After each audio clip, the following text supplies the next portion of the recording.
So something I would like to do first is cleanse the space that I'm working in. I'm going to light this incense. This is frankincense and myrrh. And I am going to let my ancestors know that I am about to do some work and manipulation. Do you see the orb show up? Excellent. So just letting them know that I'm going to be doing some work. I poured that coffee earlier. You already see it's going down. I poured it about maybe an hour and 20 minutes ago, and it's already going down. Alrighty, so I'm about to get started. I'm going to be adding some new things to my altar as well today.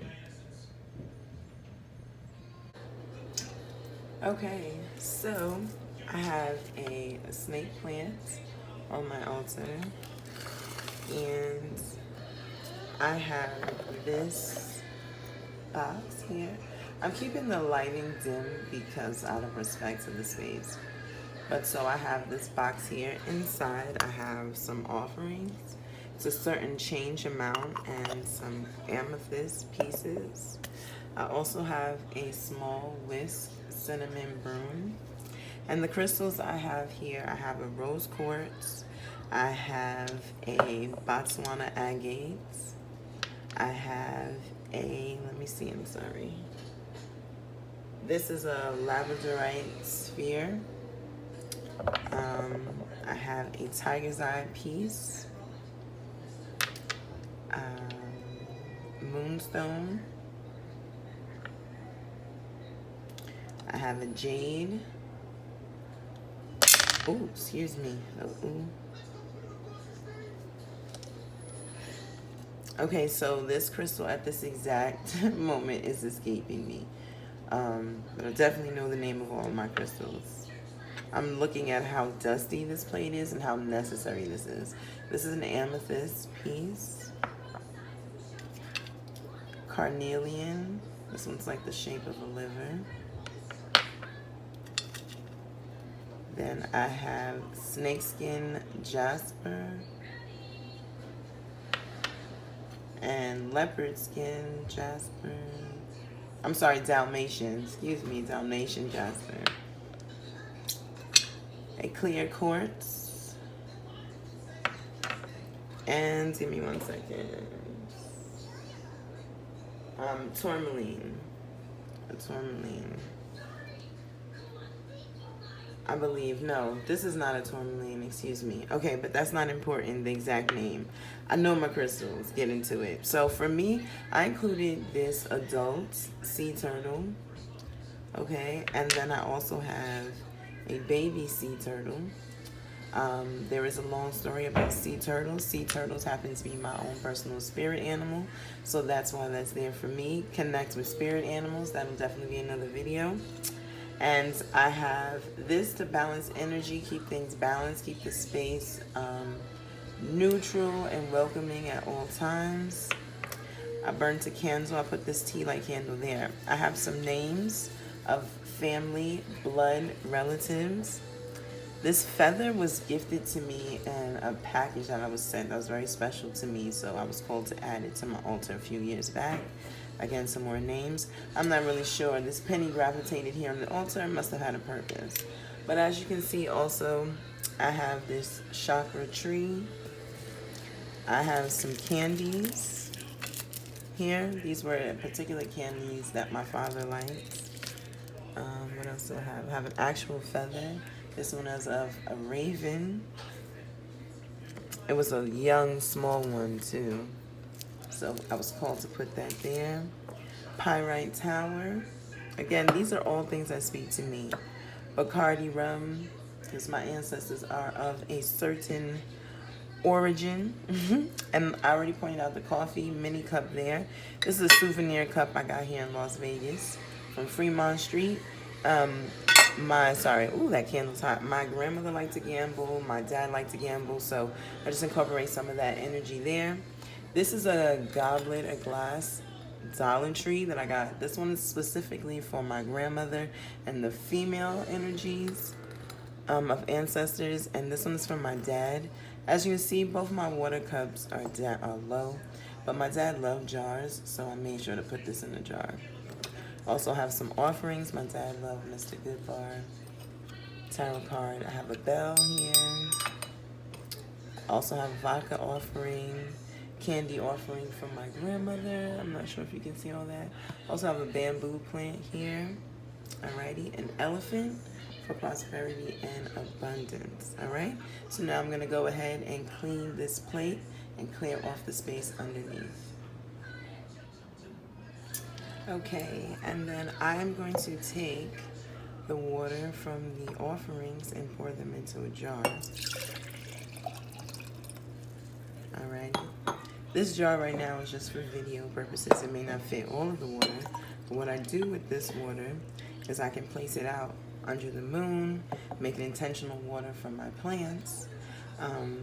But ultimately this water is discarded. I live in the desert, so I like to reuse the water to feed my plants with.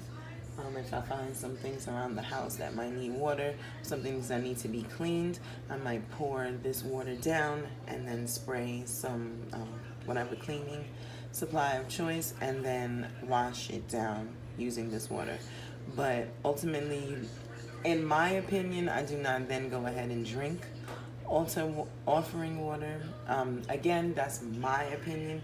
You might find in some cultures, some beliefs that you do drink the altar water.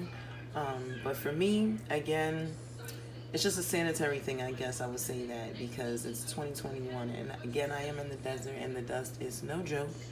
So no, I would not consume it. If you notice, this water now recollected did get its own bubbles, which is also a good sign. Alrighty, so let's continue.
Okay, now I want to point out water. You can use the water of your choice, but please always make sure that the water is cool. I like to put the glass down first and then fill it. This way I can put as much water as I want. Alrighty. I'm going to need to add some more water. I will be right back. Here you see the before and after of the cleanup of my ancestor altar. I recorded a video. I'm going to share it with you. Stay tuned.